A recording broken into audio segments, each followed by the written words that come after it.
Hello student, स्वागत है आपके अपने चैनल नेक्स्ट क्लासेज पर। आज हम लोग पढ़ेंगे length of an open belt drive, यानी कि इस बेल्ट की लेंथ क्या है। यानी कि ये एक पुली O1 है एंड O2, जिसके सेंटर O1 है और O2, यानी कि दो पुलियाँ हैं और दोनों पुली मूव कर रही है।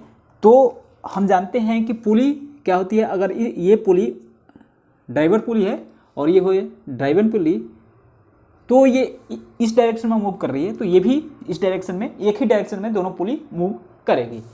और गियर में क्या होता है, गियर में एक गियर क्या होता है, एक डायरेक्शन में मूव करता है तो दूसरा गियर क्या होता है, दूसरे डायरेक्शन में मूव करता है। यानी कि एक गियर क्लॉकवाइज मूव करेगा गियर का कॉम्बिनेशन में, तो क्या होता है, दूसरा गियर जो होता है उससे जो जुड़ा होता है वो एंटी क्लॉक मूव करता है। तो चलिए हम लोग इसमें फाइंड करना है कि भाई ये बेल्ट जो है, बेल्ट की लेंथ क्या हो सकती है। समझ में आ रहा है? तो चलिए हम क्या करते हैं, यहाँ पर मैं आपको बता दूं कि ये जो है, इस पुली की जो रेडियस है R1 है और इस पुली की रेडियस है R2 है। हमने ले रखा है, इसका सेंटर O1 है, इसका सेंटर O2 है और इस पर बेल्ट लगा हुआ है। ये EF यहाँ पर हमने जो टच किया हुआ है, बेल्ट इस पुली पर टच जहाँ पर किया हुआ है उसको हमने F माना और यहाँ पर E माना। इसी तरह सेम टू सेम यहाँ पर G माना और यहाँ पर H जो टच किया हुआ है। ठीक है, इससे पहले टच नहीं किया हुआ है। अब देखिए ये R1 ये आपको बता ही दिया। अब देखिए, अब ये हो गया आपका R2, ठीक। HKF ये हो गया आपका एक आर्क हो गया, ठीक है। HKF आर्क हो गया। तो चलिए हमें इस बेल्ट का लेंथ कैसे फाइंड करना है। तो लेंथ ऑफ बेल्ट, तो लेंथ ऑफ बेल्ट यानी कि L से मैं इंडिकेट कर दे रहा हूँ, तो यहाँ से लेते हैं। कौन कौन सा होता है, ये देखिए GJE, ये क्या है, एक आर्क है। तो आर्क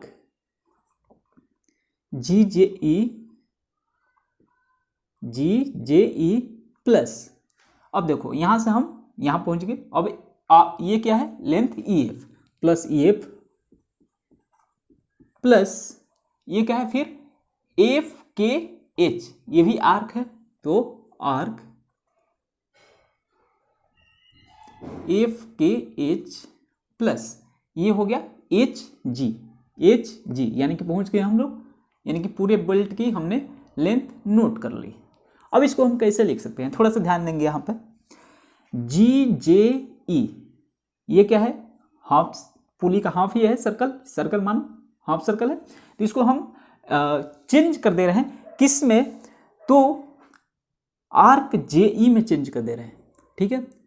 तो इसको हम लिख सकते हैं 2 आर्क JE, क्या लिख सकते हैं कि नहीं, 2 आर्क JE, यानी कि GJE को हमने लिख दिया 2 आर्क JE। कोई दिक्कत, ये तो क्वाड्रेंट में डिस्ट्रीब्यूट हुआ है। अब देखिए EF और GH दोनों सेम है, ठीक है, दोनों सेम है, EF एंड GH। तो मैं क्या इसको लिख सकता हूं, क्या चीज़ है, GH एंड EF, तो प्लस EF और GH, इसको मैं एक ही बना कर लिख दे रहा हूँ, क्या चीज़, EF, यानी कि 2EF मैं लिख सकता हूँ क्या, EF GH, दोनों तो बराबर ही है, EF इजकल टू GH, इसको ठीक है। तो यहाँ पर दे EF, यहाँ पर है GH यानी कि HG, तो इसको भी मैंने लिख दिया EF। तो ये क्या होगा, EF और EF, ये हो गया 2EF। अब क्या बचा, arc FKH, same to same FKH को मैं लिख दे रहा हूँ प्लस 2 आर्क FK। कोई प्रॉब्लम, इतना हमने लिख दिया, ठीक है। अब मैं इसमें कॉमन ले रहा हूँ, तो क्या हो जाएगा, equal to 2 arc JE plus EF plus arc FK, ठीक है। अब हमें फाइंड करना क्या है, ये आपको समझ में आ रहा होगा कि ये जो है थ्योरी ऑफ मशीन में 5th सेमेस्टर मैकेनिकल में ये हमेशा क्वेश्चन पूछता रहता है प्रूफ करने का। तो आप लोग ध्यान से पढ़िए, ध्यान से देखिए, समझिए कि कैसे इसको प्रूफ किया जाता है। बाकी सब आप लिख लेंगे कि R1 R2 क्या है, इसके बीच का जो डिस्टेंस है, ये सेंटर के बीच का डिस्टेंस x है, ये सारी चीज़ें आप नोट कर लेंगे, ठीक है। तो बाकी चीज़ें मैं समझा दे रहा हूँ। अब देखिए ये हमने एक यहाँ से लेकर इस पर, यहाँ से इस सेंटर से इस पर में हमने परपेंडिकुलर एक लाइन खींची, ठीक है, परपेंडिकुलर एक लाइन खींची यहाँ पे, ठीक है। जब ये परपेंडिकुलर लाइन है इसके, तो ये क्या हो गई, ये और ये दोनों सेम होंगे लेंथ, हमने इसको अल्फा माना, अल्फा है, ठीक है। तो ये भी हो जाएगा अल्फा, अल्फा, ये भी हो जाएगा अल्फा। अब बताइएगा कमेंट करके कि ये अल्फा आया कहाँ से, ठीक है, ये आप लोगों का काम है, ठीक है। तो कमेंट करके बताइएगा कि ये अल्फा कैसे फाइंड किया हमने, ठीक है। ये अल्फा, ये अगर ये अल्फा है तो ये अल्फा कैसे हो गया। चलिए कोई बात नहीं, मैं आगे बढ़ता हूँ। तो हमें इसमें चाहिए क्या, जे ई चाहिए, एफ के चाहिए एंड ई एफ चाहिए। ध्यान रखिएगा हमें निकालना यही है। तो साइन अल्फा हम कर लेते हैं, इसको हम एम मान लेते हैं, ठीक है, इसको हमने एम मान लिया, ठीक है। तो यहाँ से मैं निकाल सकता हूँ साइन अल्फा। देखिए साइन अल्फा का क्या यूज होगा, साइन अल्फा इजकल टू क्या हो जाएगा, लंब यानी कि O1m अपान में कर्ण O1O2, O1m अपान में O1O2। ये बातें समझ में आई आप लोगों को, ये बातें समझ में आई। अब हम क्या लिख सकते हैं, O1m को क्या लिख सकते हैं, O1m को हम लिख सकते हैं O1e minus em, O1e minus em, यानी कि O1m आ जाएगा is equal to O1e minus em।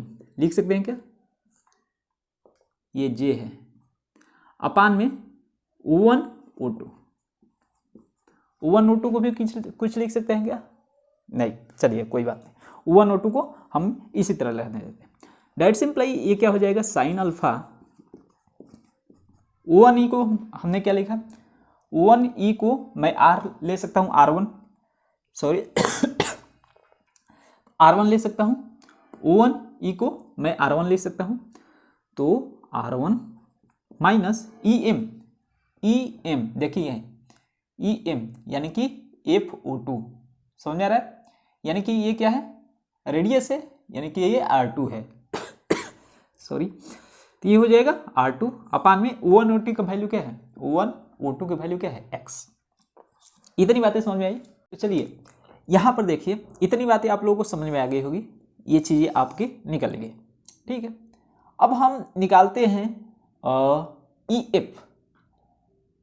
EF छोड़ो, आर्क JE निकालते हैं, सॉरी आर्क JE निकालते हैं, यहाँ पे आर्क JE, ठीक है, आर्क JE चाहिए हमें।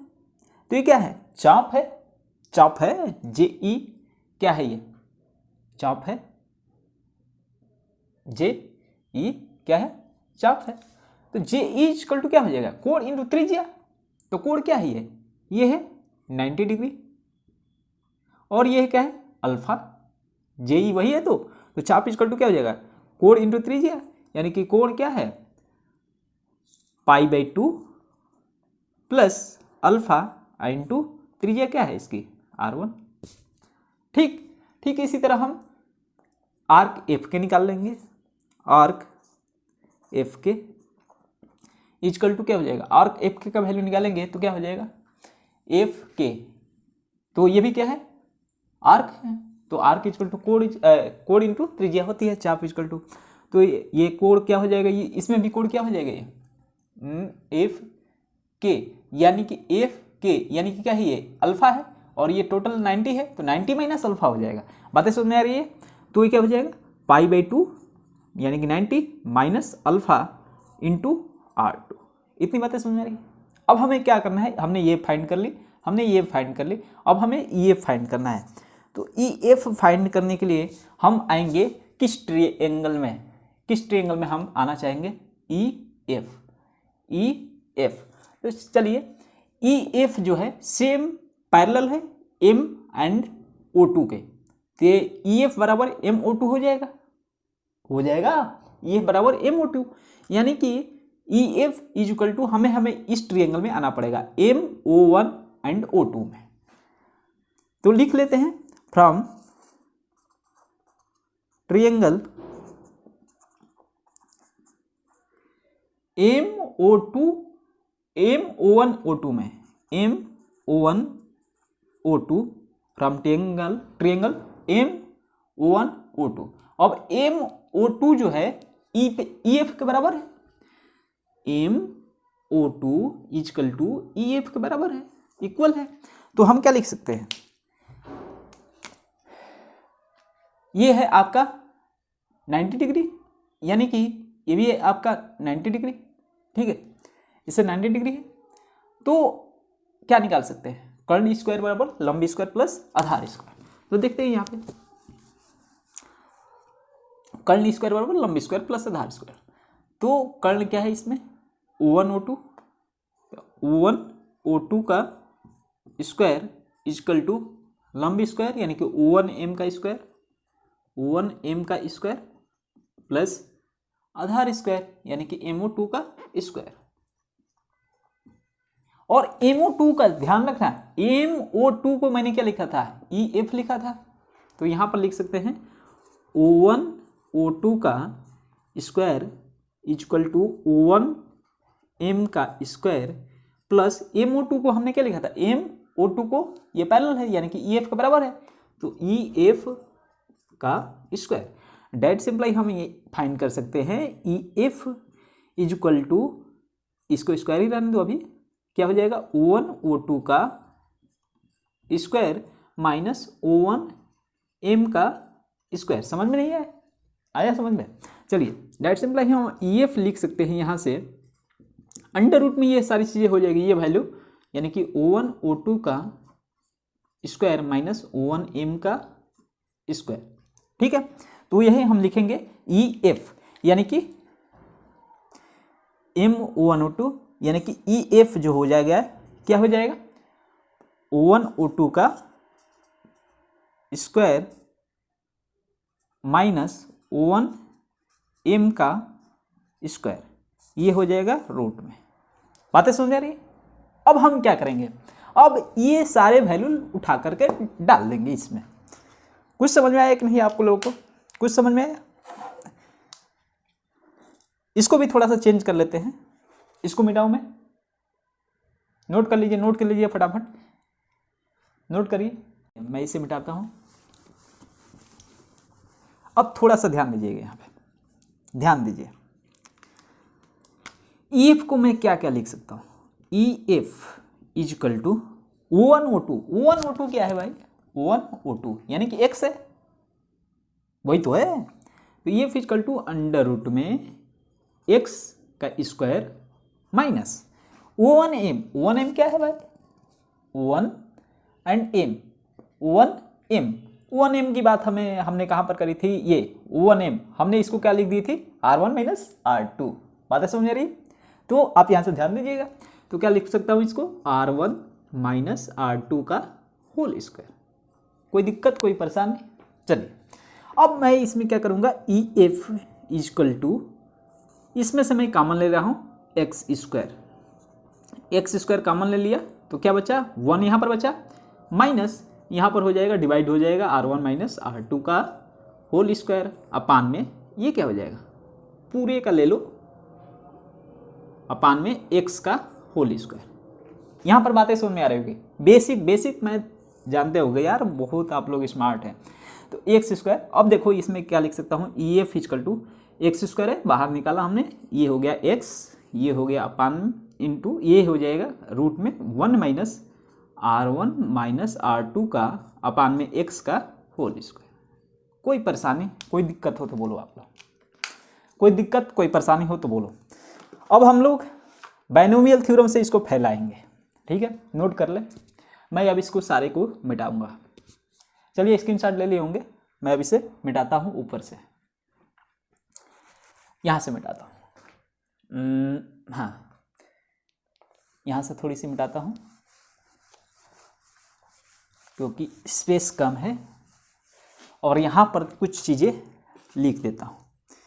क्या आया था, एक चीज़ें आई थी साइन अल्फा, साइन अल्फा की वैल्यू क्या आई थी R1 माइनस R2 अपान में x, और एक आया था अपना आर्क जेई, आर्क जेई यानी कि जेई मैं लिख सकता हूँ जेई इक्वल टू क्या होगा, यानी कि π/2 प्लस अल्फा इंटू R1, और एक आया था एफ के का हमने निकाला था π/2 minus x alpha into R2, यही तो आया था।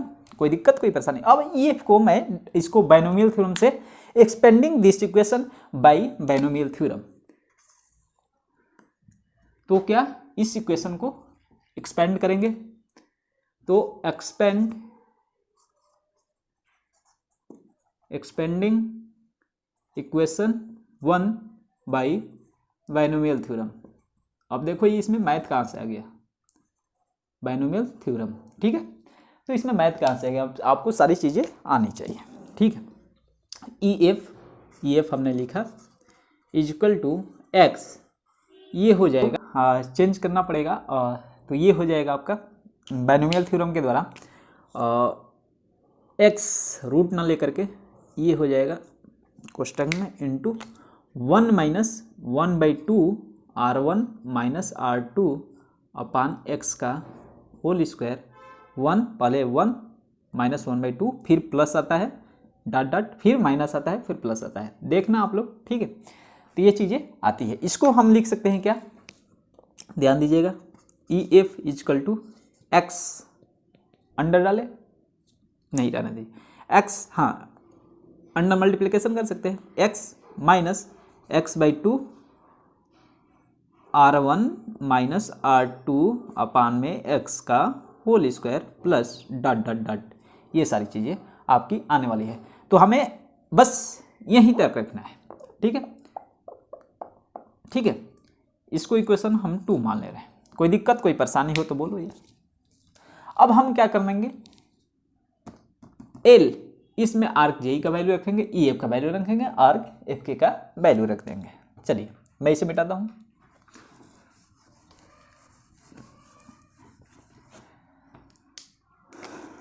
तो वैल्यू रखेंगे इसमें, तो L इक्वल टू, मेरा इक्वेशन क्या था, L equal to 2 arc JE plus EF plus arc FK, यानी कि 2 आर्क जेई की वैल्यू क्या थी, जेई की π/2 alpha, π/2 plus alpha into R1, यानी कि π/2 plus alpha into R1 plus ये हो जाएगा EF की वैल्यू क्या है, x minus x/2 R1 minus R2 upon में x का होल स्क्वायर, ठीक है। आर्क FK की वैल्यू क्या थी, plus π/2 minus alpha into R2। अब इसको थोड़ी सी सिंपलेस्ट फॉर्म में चेंज करना है अपने को, ये इसको सॉल्व करते हैं आगे में, बहुत ही आसान है। L इक्वल टू 2 बाहर ही रहने दो, ठीक है, π/2 अल्फा इंटू R1 है, यानी कि R1 ब्रैकेट ओपन कर दो, अंदर का ब्रैकेट ओपन कर दो, यानी कि क्या हो जाएगा R1 इंटू π/2 प्लस क्या हो जाएगा अल्फा R1, कोई दिक्कत, x प्लस है x माइनस x/2। अब देखो थोड़ा सा ध्यान देंगे यहाँ पे, R1 माइनस R2 का होल स्क्वायर है, यानी कि हम इसको क्या करें, इसका होल स्क्वायर कर दे अपान में एक्स स्क्वायर लिख सकते हैं कि नहीं, तो एक्स स्क्वायर यानी कि एक्स से ये एक्स कैंसिल हो जाएगा, एक तो बचा यहाँ पर क्या बचा, सिर्फ एक्स बचा और इसका स्क्वायर नहीं है, तो यानी कि हम इसको इधर लिख सकते हैं 2x, कोई दिक्कत। चलिए तो इसको लिख सकते हैं R1 माइनस R2 का होल स्क्वायर अपान में 2x, ठीक है। इसको भी ओपन कर लेते हैं, तो क्या हो जाएगा π/2 R2 माइनस अल्फा R2, कोई दिक्कत कोई परेशानी हो तो बोलो आप लोग, कोई दिक्कत तो नहीं है आपको। चलिए मैं ऊपर से मिटाता हूँ ये वाली चीज़ है, इसका ई हो गया अपना, कोई दिक्कत नहीं।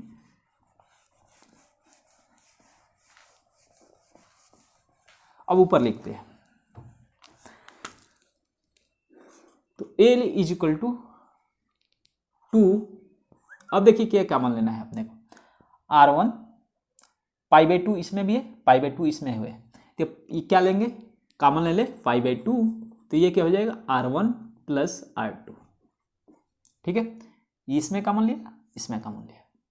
ठीक है, यहाँ पर क्या छूटा था, छूटा है, यहाँ पर प्लस छूटा है। ठीक है, सॉरी, यहाँ पर क्या छूटा है, प्लस छूटा है, plus π/2 R2।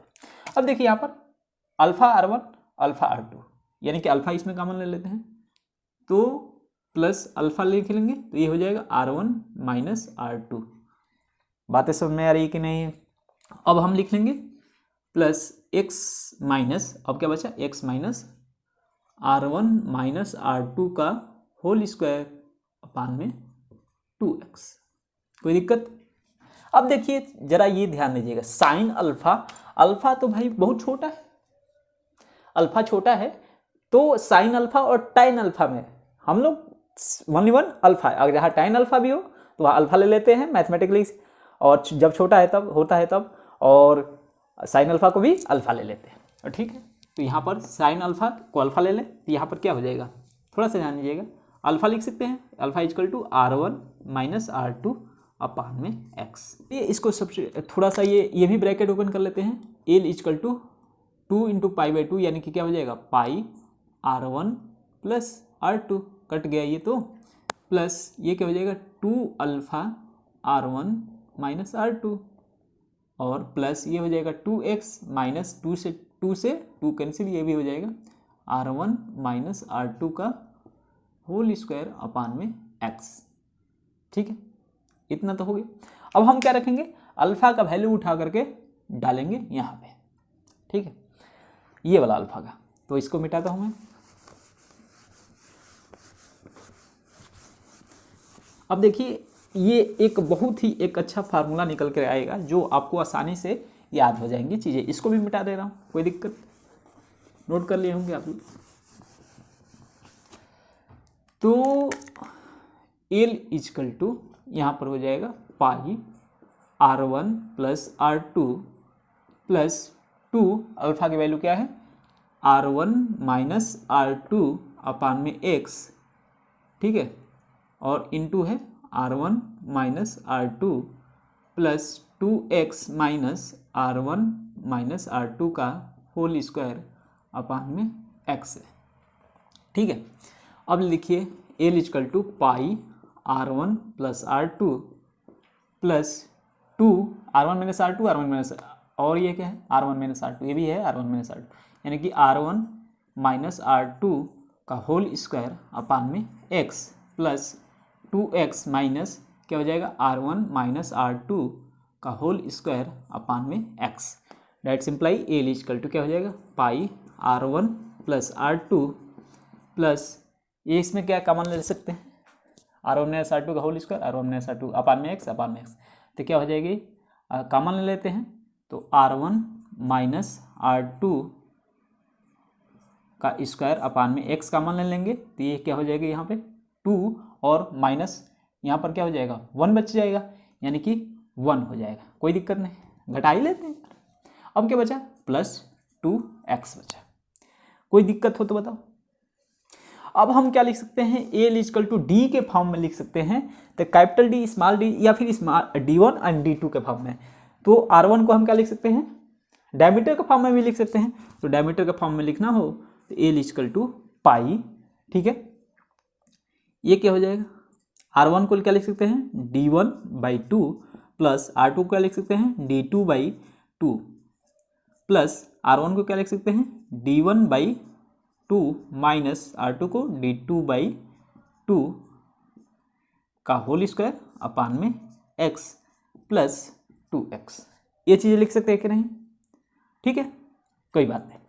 L equal to क्या लिख सकते हैं पाई, 2 कॉमन ले ले बाहर दोनों में से, तो π/2 हो जाएगा, और ये कोष्टक में हो जाएगा D1 प्लस D2 प्लस ये हो जाएगा, बाहर निकालेंगे d1/2 माइनस d2/2 यानी कि 1/2 का मान लेंगे तो ये हो जाएगा d1 माइनस d2 और 1/2 का स्क्वायर करके बाहर निकालेंगे तो क्या हो जाएगा 1/4 हो जाएगा, यानी कि d1 माइनस d2 का होल स्क्वायर अपान में 4x आ जाएगा प्लस 2x। डेट सिंपलाई आसानी से लिखो एल इक्वल टू आप लोग के बुक में दिया होगा π/2 d1 plus d2 plus 2x plus d1 minus d2 का होल स्क्वायर अपान में 4x। देखिए कितना आसानी से हम लोगों ने फाइंड कर लिया कि जो हमारी जो पुली पर जो बेल्ट लगी हुई है उस बेल्ट की लेंथ इतनी होती है। अगर हमें क्या क्या मालूम हो, फर्स्ट पुली की डायमीटर मालूम हो, सेकंड पुली की डायमीटर मालूम हो और दोनों पुली के सेंटर के बीच का डिस्टेंस मालूम हो, x है वो, तो हम आसानी से उस पुली पर लगने वाले बेल्ट की लेंथ को हम आसानी से फाइंड कर सकते हैं। इसमें हम रेडियस वाले भी ध्यान देंगे, रेडियस वाले भी याद कर लेंगे आप लोग और यहाँ पे डायमीटर वाले भी याद कर लेंगे। तो आज के लेक्चर में बस इतना ही। आगे आप जानते हैं क्या करना है। अगर वीडियो अच्छा लगे तो वीडियो को लाइक करें, शेयर करें अपने दोस्तों के साथ और चैनल को सब्सक्राइब जरूर करें। मिलते हैं नेक्स्ट लेक्चर में, तब तक के लिए धन्यवाद। जय